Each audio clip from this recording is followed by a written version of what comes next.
Remember to subscribe to our YouTube channel at NDNTV Nigeria. Click on the subscribe button and be the first to get notifications. Welcome back. It's Inside the Niger Delta, the authentic voice of Nigeria's oil-rich region. Some Niger Deltans have thrown their weight behind the Pan-Niger Delta Forum PANDEF in its recent call on President Muhammadu Buhari to revisit the skewed composition of executive management of the Nigerian National Petroleum Corporation, Nnpc, in disfavor of the southern part of the country, particularly the oil-rich Niger Delta region. Correspondent Chika Bodozie completes the story. President Muhammadu Buhari recently reconstituted the board of the Nnpc at the expiration of a 4-year term approved legally for previous board members appointed in 2016. In the recent appointment, 5 persons of northern extraction, including himself as Minister of Petroleum Resources, were appointed as board members of the Nnpc, while 4 slots were reserved for the south, which includes Nigeria's oil-rich Niger Delta region.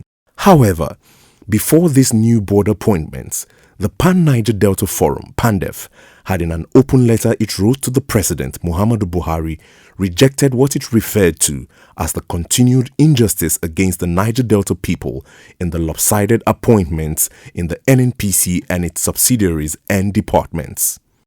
According to PANDEF, while the North holds virtually all top management positions in the Nnpc, the oil-producing zones of South-South, Southeast and Southwest are left with 1 Chief Operating Officer position each and a few senior and middle-level management positions in peripheral and incidental subsidiaries, departments and divisions of the corporation, a situation PANDEF describes as insensitive to the plight of the Niger Delta region, which produces the bulk of the country's oil wealth and bears the brunt of oil production.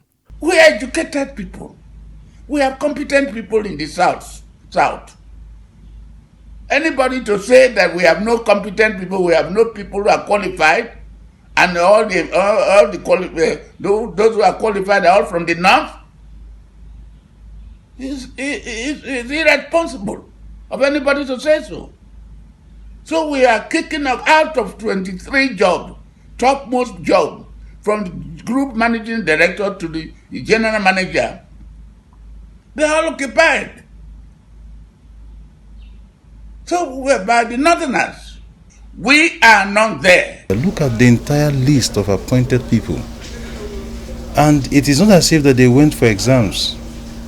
They didn't go for exams. It was not advertised. It was an appointment. It was discretionary. It was by consideration.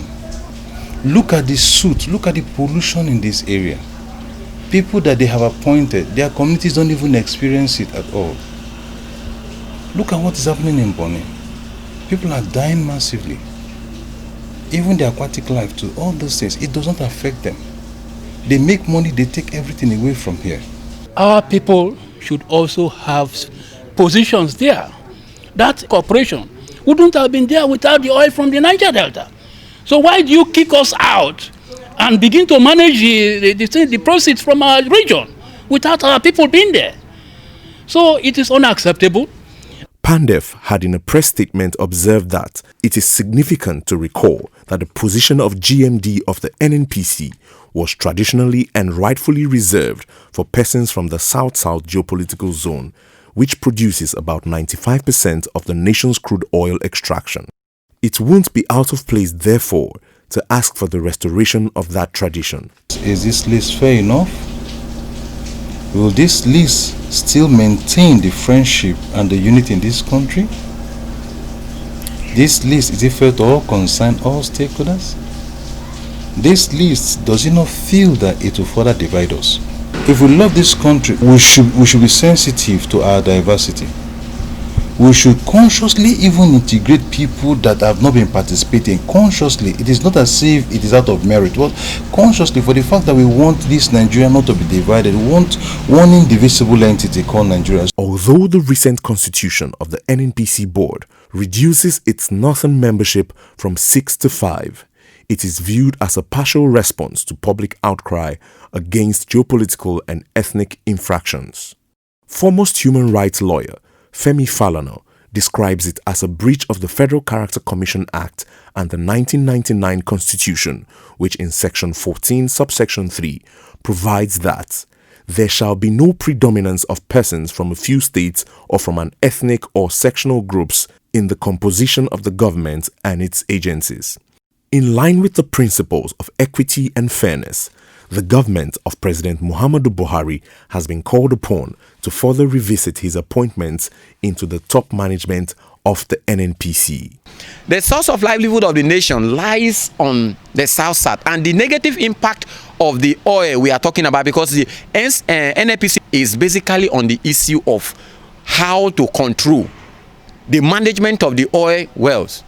But the people from this side are not really recognized. They are northerners, and so it's capable of triggering or igniting conflict over time, because it's a structural issue that will likely over time bring up conflict that will affect the nation at large. So I feel they should also put the southerners, especially the Niger Deltans, into consideration. And Mr. President should please know that we are a federating state.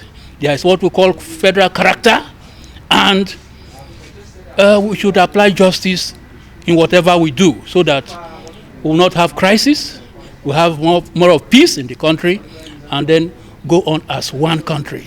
I'm not warning anybody, but I'm advising strongly that there may be no peace.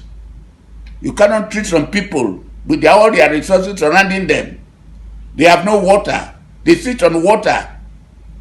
They have no water to drink. They have no electricity. What type of country do we belong to?